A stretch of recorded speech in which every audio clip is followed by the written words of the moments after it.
हरे कृष्णा। आज की शुरुआत करते हैं भगवत गीता के पहले अध्याय के दूसरे श्लोक के साथ। संजय उवाच दृष्ट्वा तु पांडवानीकं व्यूढ़ं दुर्योधनस्तदा आचार्यम् उपसंगम्य राजा वचनम अब्रवीत्।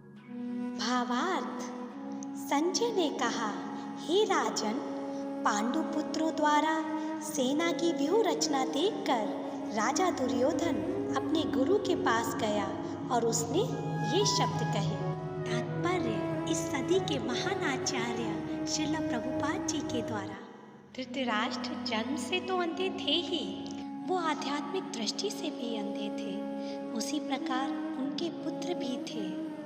धृतराष्ट्र जानते थे कि कौरव कभी भी पांडवों के साथ समझौता नहीं करेंगे।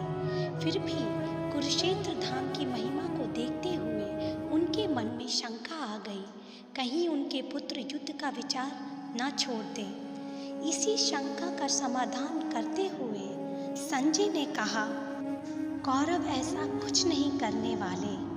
राजा दुर्योधन पांडवों की व्यूह रचना देखने के बाद थोड़े भयभीत से हो गए और अपने सेनापति द्रोणाचार्य को इससे अवगत कराने गए। आइए अब हम आपको दुर्योधन के जन्म की बड़ी ही रोचक कथा सुनाते हैं। धृतराष्ट्र और पांडु दोनों भाई थे। धृतराष्ट्र पांडु के बड़े भाई थे, परंतु वो जन्म से ही नेत्रहीन थे। इसी कारणवश पांडु को हस्तिनापुर का राजा बना दिया गया। पर ये बात कहीं न कहीं धृतराष्ट्र के मन में खटकती रही। किसी कारणवश पांडु ने राजगद्दी छोड़ दी और वो अपनी पत्नी कुंती और माद्री के साथ वन को चले गए। भीष्म पितामह की देखरेख में राजा धृतराष्ट्र को बना दिया गया, परंतु धृतराष्ट्र और उनकी पत्नी गांधारी चाहते थे कि उनको पहले पुत्र प्राप्त हो, जिससे उनका बेटा राजा बन जाए। परंतु विधाता को ये मंजूर न था। कुंती को पहले पुत्र की प्राप्ति हो गई। गांधारी, जो कि उस समय गर्भवती थी, वो ईर्ष्या से भर गई। उन्होंने जोर जोर से अपनी कोप पर प्रहार किया। इसके कारण उनके पेट से एक बहुत बड़ा मांस का टुकड़ा बाहर निकला। फिर व्यासदेव जी ने उस मांस के टुकड़े को 100 टुकड़ों में बांटा। फिर व्यासदेव जी ने हर एक टुकड़े को एक एक करके 100 मटकियों में रख दिया। उसमें घी औषधियाँ डालकर उन्होंने मंत्र उच्चारण किया।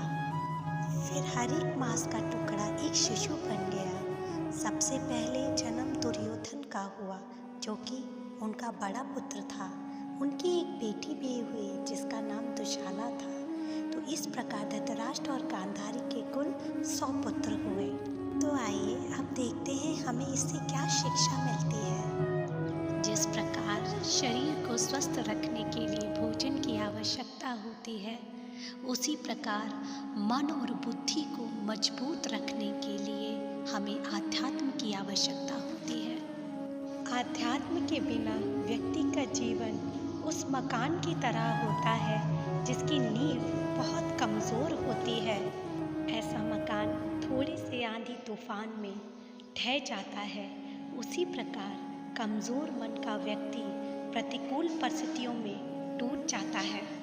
भय, शंका, क्रोध जैसे विकार उसके मन में पनपने लगते हैं। दूसरा, व्यक्ति को कभी भी अपनी इच्छाओं के अधीन नहीं होना चाहिए, क्योंकि कोई भी कार्य जब उसकी इच्छा के विपरीत होता है तो वो उसे स्वीकार नहीं कर पाता।